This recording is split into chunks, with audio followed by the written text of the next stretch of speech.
Ladies and gentlemen, it's time for Big Will Spotlight. We're gonna discuss movies the Oscars don't care about.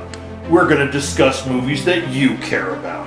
So go ahead, get yourself something to eat. Get yourself something to drink.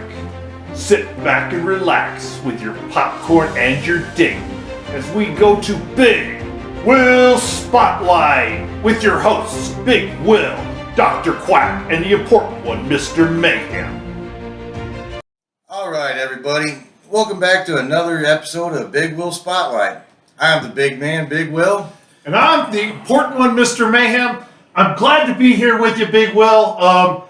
I've received some letters from Dr. Quack. You sent him somewhere. I've got him out here. He's supposed to be on the search for another movie. All right. I think he's using up all our budget and everything like that. He is Quackers, you know. Yes, he is. But we have him out on remote. He's remoting in for us. So what's up, Doc? Is he? Big Will, hey, important one, I'm still out here looking for a movie here to find for you. I'm telling you, it's hard to find a great... Ah! What was that? You make it safe and get away from that thing, That's whatever you. it was. I'm out of here.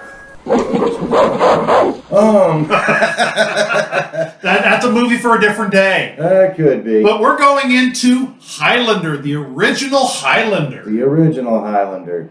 It's the only one worth really talking about. I mean, I kind of get the TV off series, but there should only have been one. And the reason why, we'll go into it, we're going to recap the movie real quick. Got a guy back in olden Scotland. He's becomes immortal. The Immortals. I don't really think they ever actually had a true name for what they were. Not really. They didn't explain it really well. The backstory after the wrestling match, that's how the tie-in. It starts off they're at a wrestling show. But yeah, it was like 2 minutes long of the backstory about that. It didn't really explain very much. Well, it didn't actually give them names, but they become immortal from dying, and then they have to go through and try to win the ultimate prize of basically being able to have a normal life. So they're living really long lives, and the calling brings them together. They fight to the death, and the only way to actually truly kill them is to cut the head off. So it was just, there can be only one. And that's what they insinuated at the end of the movie was that he was the only one. He was the last one. Because if you follow into some of the other movies with Mario Van Peebles, he was trapped in a cage magically, and he was surviving, and that's how he came back. And there was another movie for that, and it was like, no, if he was still alive in this cave, the calling would have taken him to the cave. So that's why I say there should only have been one. I have to agree, and Clancy Brown was my favorite actor in this movie. It was an off kind of part for him. He played the villain in this movie, and he played a very demonic character, but it was very captivating to watch. Yeah. His story, that I think they went into his story better than they did the main character, the protagonist of the movie. Well, I mean, you can't so much go that route, because then when they brought in Sean Connery, it was such a good movie that Sean Connery ended up working in this movie. True. Although they took a Scottish actor to be a James Bond English character, and then a Spaniard for this movie. So either way, He's done worse. He has done much. but back at this Much time, it was worse. his flying, his time of, what is the word now? His highlight of his acting career. How about that? Okay. When this movie came out and everything like that. So went through, told the major parts of the storyline and everything like that. So let's just start at the beginning, because that's what brought us into bringing this movie in the first place. Mm-hmm. The wrestling scene. The wrestling scene, they had the Fabulous Freebirds, Greg Gagne, King Tom, or not King Tonga, Tama Kim, and one other guy. I don't remember it right off the top of my head. The wrestling was secondary to what was going on around them. I can't think of what the actor's name was that played the character. What, Christopher Lambert? Lambert, there you go. He was walking around at the wrestling show. So you got to see a little bit of the wrestling action, but it was really kind of secondary, so it was hard to keep track. It looked like a couple times they changed direction of where things were going, so I think it was a tied together based upon, It just several happened to cuts. be that's where he was there for. Right. So he ends up going out, fighting the guy in the parking garage, gets that taken care of, and then they start going into the backstory, which I find that the backstory for him and everything like that was so lively and colorful, and I mean they did the back in time parts of this movie very, very well.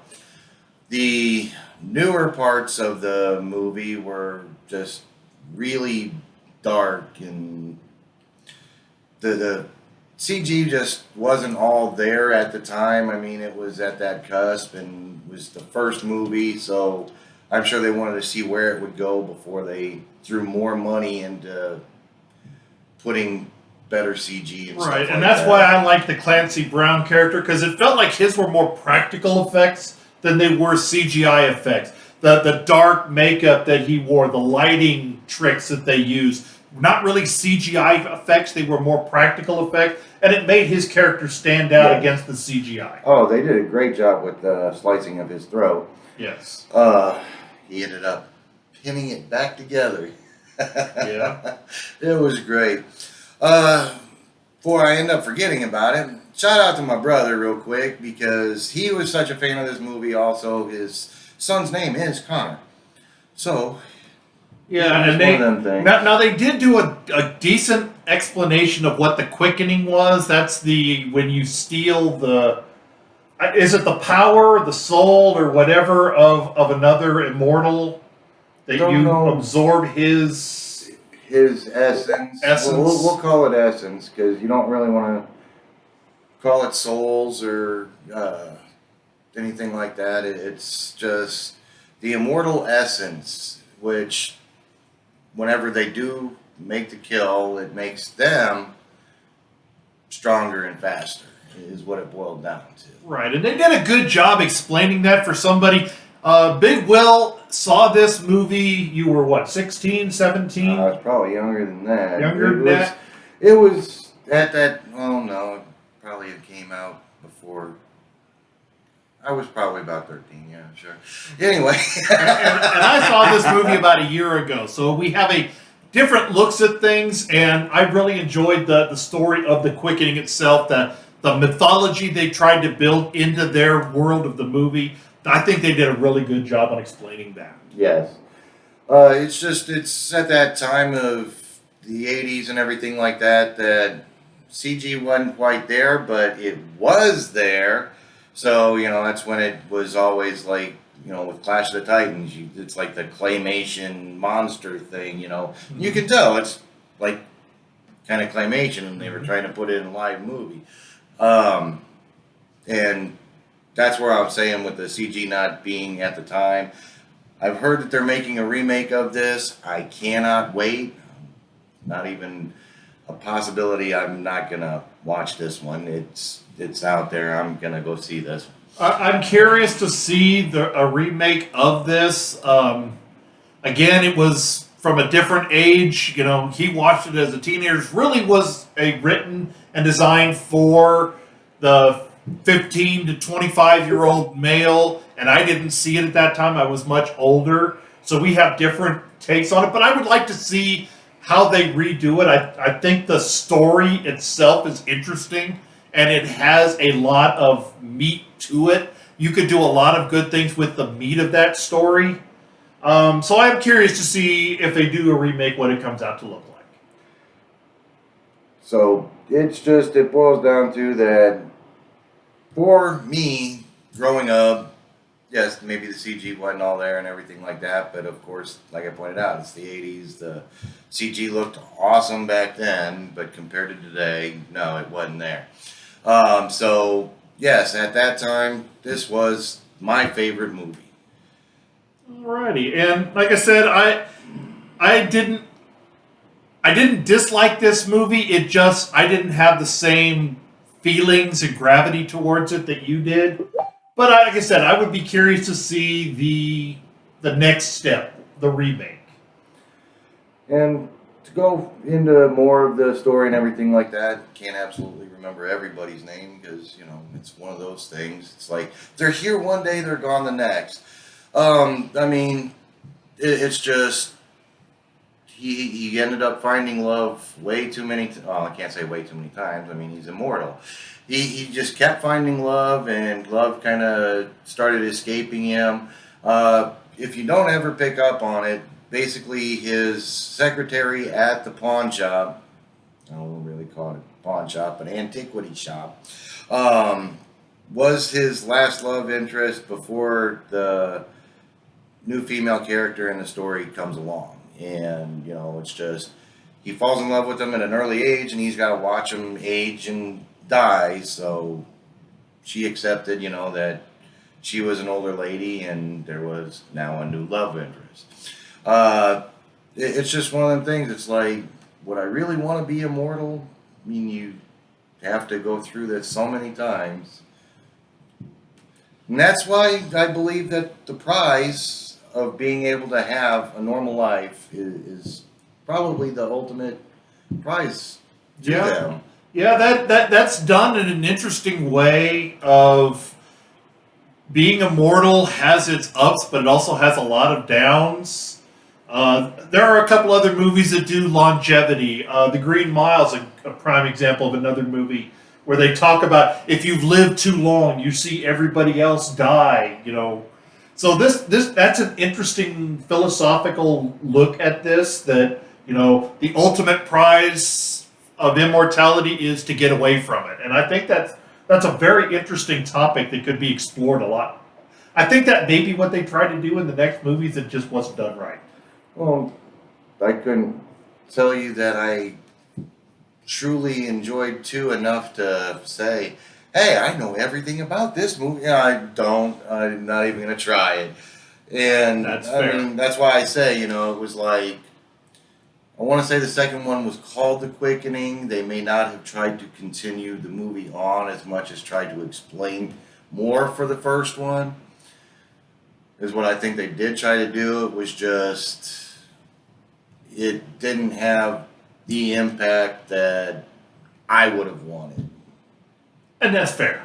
That is a fair assessment. It was a good enough movie that it ended up having 5 movies made about it and a TV offshoot. And there you go. Alrighty, so just for those of you out there, Big Will has suggested it to us, and I think Dr. Quack, maybe in his next one, he needs to explain a little bit better. But we want to have our own individual rating system. If you want to try and let us know a little bit, or do you want to wait till Dr. Quack gets lost in the Sahara Desert? If I put it out there, he's going to have to sit down and work on this, and even if he's on a John in a prison somewhere, he's just going to have to figure out a way to do this. Okay. Well, the cameraman's going to have to go with him. So what we're going to do is instead of having a star system, it's traditional with everything out there. Everybody wants to have stars. Star. Hearts. I'm sorry, there are hearts too. So we're going to come up with a system of we're going to have a toilet. If we all believe that it's total trash, it's going to have a toilet. We're all going to vote on it and everything like that. So then we're going to have on the fence, which it goes either way. It's going to end up right in the middle. We're on the fence about it. Mm-hmm. Then we're going to have a chicken. Well, chicken dinner is good and everything like that, but we're going to have the ultimate prize over here. If both of us pick chicken, it's going to end up being a steak dinner. So we're going to have 4 little categories instead of 5, and it's just, we're going to have the fence as being the middle point, but if we both say it's a great movie, then it gets up there in the steak category. If we both think it's trash, it's gonna get flushed. Is what it boils down to. All right. Well, I'll start right off with the first dive into this. I'm not on the fence on it, so I'm going to push up to say that the movie was good enough to say it was a chicken dinner for me. All right. Definitely no. I wish I could call it a steak, but we're gonna go with the way that we're gonna vote on it, and it's gonna be a chicken dinner. So it's a steak dinner. it's a steak dinner. And for Big Will, mashed potatoes, extra gravy, no shrimp. No shrimps. That's why there's not a surfing turkey. Fair point. All right, so we did Highlander. We went through and did the voting and everything like that. So next movie we're going to cover is going to be The Longest Yard. The Adam Sandler version. The Adam Sandler version. He got me on the last one with throwing out there Burt Reynolds. Well, Burt Reynolds is in both of them. I have to keep him on his toes. So we're going to be doing The Longest Yard. Okay, we're going to do a cover of The Longest Yard, and then we're going to go and start putting out a vote. We did get with Dr. Quack remotely before we put him up on there, so he wasn't scared of anything at that time. So we got some movies that we're going to have you vote on again. Yep. I will let you know that Dr. Quack did tell us what his choice would be, and he wanted to have in consideration for you guys to vote on Rob Zombie's Halloween. I picked Over the Top for this one. Got to get a Sylvester Stallone movie in there real quick. That's a nice choice. Very nice choice. We got Terry Funk in there, Scott Flash Norton. That's a good choice. I think I want to add Body Slam to the list. Body Slam. Okay. With Dirk Benedict.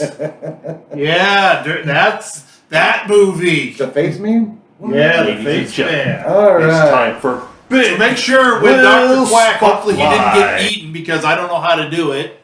But if he didn't get eaten, he's going to have that vote up here in the next day or two. So make sure you vote so you let Big Will know what movie we need to do next. Yeah, I got to do a little more research. It's okay. We understand you're used to writing these, but the camera is your friend. All right. So we've covered the movie. We've given it our votes. We've covered what we're going to be doing next. We got the voting coming out for you. I think that's the end of this one. Sounds good. All right. We'll see you next time.